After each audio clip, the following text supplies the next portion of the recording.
What's up, everyone? Welcome back to the channel. Welcome back to another Martial Arts Monday review. This week, we're going to review the 1969 film, The Fort of Death. Pretty good description. This is a film directed by Aichi Kudo. This is a Radiance release. They always have the director's name up here, which I really like.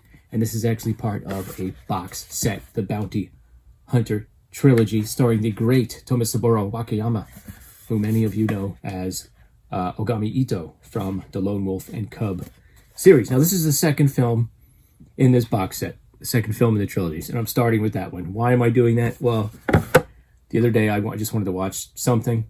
I did watch the first one, and maybe it's because I'm so accustomed, or I was so accustomed to seeing Wakayama as Ogami Ito, I couldn't wrap my head around his character in the first film, which is called Killer's Mission. It's a good film. It's a good film for sure. He's sent on a mission, and shit happens. I do need to rewatch it. So I said, what the heck, let's try this one. Even I was almost tempted to go back and rewatch Killer's Mission, but I said, let's throw on the second one. Holy crap, is this a good movie? Jesus, I was not expecting this. This was awesome. Okay, is it somewhat familiar? Is it reminiscent of the Seven Samurai and the Magnificent Seven and those kind of Last Stand movies? Yes, but it's a formula that works, and when it works, well, it works, and it's fun. And this is like a crisp, I think 98 minutes or so. And I had a lot of fun with this. And I was able to wrap my head around his character. I keep doing that, I'm sorry. I was able to wrap my head around his character a little more than I was in the first one. So let's get into it. Eventually, I'll go back and review the first one, of course. But in these films, he plays Ichibai, okay? Who I guess he's like a sword for hire.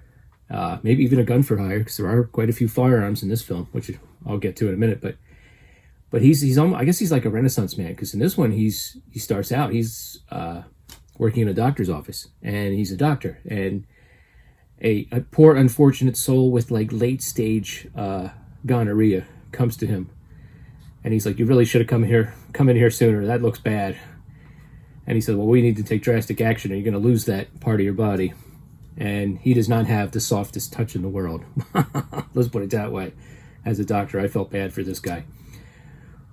Well, what's happening is I guess the government, national government, I suppose, is trying to finance a castle, Edo Castle, and they're taxing the absolute crap out of the villagers to the point where they just don't have enough to eat, and they will arrest you for any infraction. Yeah, they're just executing people left and right, leaving these villagers destitute. So the villagers can't take it anymore, and they essentially construct their own fort, and they hire adventurers, I suppose, to help them defend it.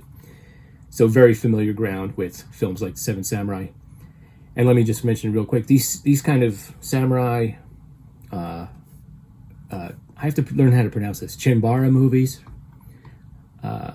siege movies even, are still going strong. This year we've had a film called The 11 Rebels come out. I watched it on stream, excellent. Really had a good time with it. A little controversial as far as the release and the streaming release, because apparently the actual film was 2.5 hours, and the release that people got, those that bought the physical release, they got a 2-hour movie, and I kind of did feel like, yeah, some of it could have been fleshed out a little more. I just wanted to point that out in case you wanted to go check that out, that these kinds of movies are still going strong. So yeah, Wakayama is great in this. He's a real character. He's fun. He's tough as hell, but he's compassionate, and he's highly skilled in many areas. I mean, with a sword, with a gun, with a Gatling gun. Yeah, they got a Gatling gun in this. Great Gatling gun movie. I love my Gatling guns.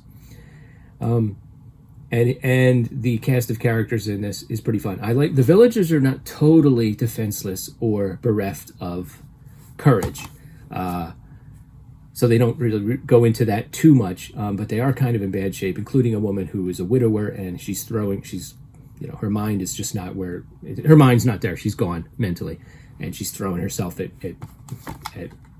Ichibai and some of the other male characters. So you kind of feel bad for her. Among the sort of the team of heroes that are trying to defend this fort is a woman. I the names are not on the tip of my tongue here, so I don't want this to go on too long, but she is excellent. She's all in black. She's kind of got this short kimono with shorts, so you can see like her legs, most of her legs, which is actually kind of helpful since a lot of the fight scenes happen at night and almost everybody's wearing black.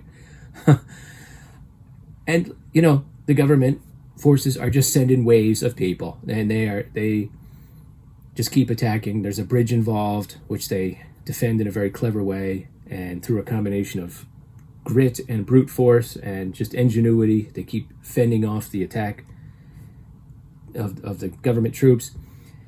And they're playing hardball. They will bring up captured rebels, you know, and have their bodies on display, kind of like in you know, the Road Warrior, the way they were on the hoods of the cars almost.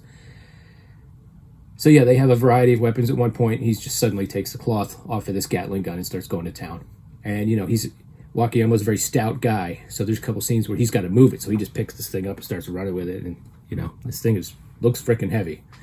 They've also got these pistols with these really long barrels. They're very interesting. So they use those, and the government forces finally say, well, why don't we use our cannon? Like, it was like almost like a taboo thing. I guess they thought it was unfair up to a point, but then they're just like, the heck with it now. We're getting our asses handed to us. So they bring in this cannon. You know, it's a siege movie, and some people die. One guy makes a break for it, and they try to like cover, you know, give him cover fire. And I to be honest with you, I didn't quite pick up on what he was trying to accomplish. Maybe I just missed it. I don't know. I'll definitely be rewatching this again sooner than later, probably with the commentary and everything. This was great. So I might have missed a few things, but just this is a fun movie, and it, like I said, it just goes along.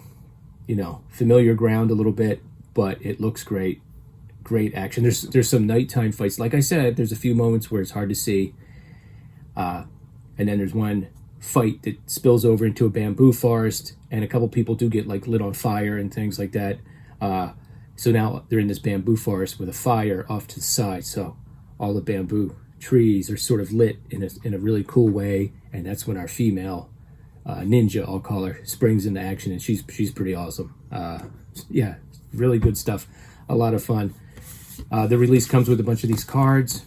This is a Radiance release, by the way. Did I mention that? So that's very similar to the cover. Fort of Death. This one has both of the Fort of Death and 8 Men to Kill, the second and third. And then, oh yeah, here's the Italian poster for it. So, yeah, pretty cool. Lots of horseback scenes, chases, and fights on horseback too. Just very dynamic kind of film. Had a lot of fun with it. Can you watch this one without watching the first one? Absolutely. I mean, no problem at all. You're not going to have any issues with that. You're going to pretty much get everything that's going on. I highly recommend it. Check it out if you can. Have you seen Killer's Mission? And what did I miss something? Was I maybe not in the mood? Which one do you prefer? And I'm excited to watch the next one, 8 Men to Kill. Nice sturdy box there from Radiance.